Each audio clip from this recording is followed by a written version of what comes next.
ಇಲ್ಲ ಅಂದ್ರೆ ಈ ಬೆನ್ ಡಕೆಟ್ ಅವ್ರ ತರ ಎಲ್ಲ ಲಾಸ್ಟ್ ಮಿನಿಟ್ ಅಲ್ಲಿ ಫೋನ್ ಮಾಡಿ ಸರ್ ಸಾರಿ ನಾನ್ ಬರಕ್ಕಾಗೋದಿಲ್ಲ ಅಂತ ಹೇಳಿದ್ರೆ ನಾವ್ ಅವಾಗ್ಲೇ ಆಲ್ರೆಡಿ ನಾವು ಪಶ್ಚಾತ್ತಾಪ ಪಡ್ಕೊಂಡ್ವಿ, ಅಯ್ಯೋ ಪಾಪ ಡೆಲ್ಲಿ ಕ್ಯಾಪಿಟಲ್ಸ್ ಹಿಂಗ್ ಆಯ್ತಲ್ಲ ಅಂತ. ಇವಾಗ ನಿನ್ನೆ ನೋಡಿದ್ರೆ ಮತ್ತೆ ಬೆನ್ ಡಕೆಟ್ ಅವರು ಮೇಲ್ ಹಾಕಿದಾರಂತೆ, ಐ ಆಮ್ ಸಾರಿ ನಾನು ಇಂಗ್ಲೆಂಡ್ಗೆ ಟೆಸ್ಟ್ ಆಡ್ಬೇಕು, ಅದೇ ನನ್ನ ಆಸೆ ಅಂತೆಲ್ಲ. ಬಾಲ್ಯದಿಂದ ಆಸೆ ಇದೆ ಅಂತ ಹೇಳಿದ್ದಾರೆ. ಅದು ಆಕ್ಷನ್ ಟೈಮ್ ಅಲ್ಲಿ ಗೊತ್ತಿರ್ಲಿಲ್ವಾ ಅವ್ರಿಗೆ? ಇದು ನ್ಯಾಯ ಅನ್ಸತ್ತಾ ನಿಮ್ಗೆ?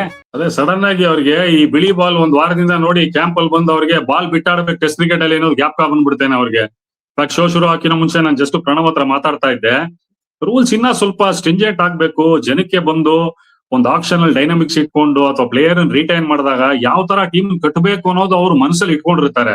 ಇದ್ದಕ್ಕಿದ್ದಂಗೆ ಟೂರ್ನಮೆಂಟ್ ಶುರು ಆಗೋ 3 ದಿವಸದ ಮುಂಚೆ ಅವರಿಗೆ ಟೆಸ್ಟ್ ಕ್ರಿಕೆಟ್ ಗ್ಯಾಪ್ ಬಂತು. ಅದ್ ಇಲ್ದೇ ಇದ್ದಾಗ ವರ್ಷ ಇಡೀ ಅವ್ರು ಬಂದು IPL ಕನ್ಸ್ ಕಾಣ್ತಾ ಇರ್ತಾರೆ. ಆಮೇಲೆ ನಾನು ಬಂದು 2 ಕೋಟಿ ನಾನು ಬೇಸ್ ಪ್ರೈಸ್ ಅಲ್ಲಿ ನಾನು ತಗೊಳ್ಳಿಲ್ಲ, ನನಗೆ ಒಂಥರ ದುಃಖ ಆಯ್ತು, ಡಿಪ್ರೆಷನ್ ಅಲ್ಲಿ ಹೋದೆ ಅಂತ ಆಮೇಲೆ ತುತ್ತೂರಿ ಊದ್ತಾರೆ. ಬರೋದು ಬೇಡ, ಕ್ಲಿಯರ್ ಕಟ್ ಆಗಿ ನೀವು ರೆಡ್ ಬಾಲ್ ಕ್ರಿಕೆಟ್ ಅಲ್ಲಿ ಫೋಕಸ್ ಮಾಡ್ಬೇಕು ಅಂದ್ರೆ ಅಲ್ಲೇ ದಯವಿಟ್ಟಿರಿ. ಈಗ ಸುಮಾರು ಜನ ಸುನಿಲ್ ನಾರಾಯಣೆ ತಗೊಳ್ಳಿ, ಅವ್ರು ವೆಸ್ಟ್ ಇಂಡಿಯನ್ ಕಲರ್ಸೇ ಬೇಡ ಅಂತ ಫ್ರಾಂಚೈಸಿ ಕ್ರಿಕೆಟ್ ಆಡ್ಕೊಂಡಿದ್ದಾರೆ, ಕ್ಲಿಯರ್ ಕಟ್ ಆಗಿದ್ದಾರೆ ಮೈಂಡ್ ಅಲ್ಲಿ. ಇದ್ರ ಹಿಂದೆ ಬಂದು ಅದೇ ತರ ಆಂಡ್ರೆ ರಸಲ್ ಇದ್ರು, ಅವ್ರೊಂದು ದಿಗ್ಗಜರು KKRಗೆ. ಸೊ ಪ್ಲೇಯರ್ಸ್ ಅವ್ರ ಚಾಯ್ಸ್ ಇದ್ದಾಗ ಅದನ್ನ ಅವರು ಕೈಯಲ್ಲಿ ತಗೊಂಡು ಮುಂದುವರಿಬೇಕು.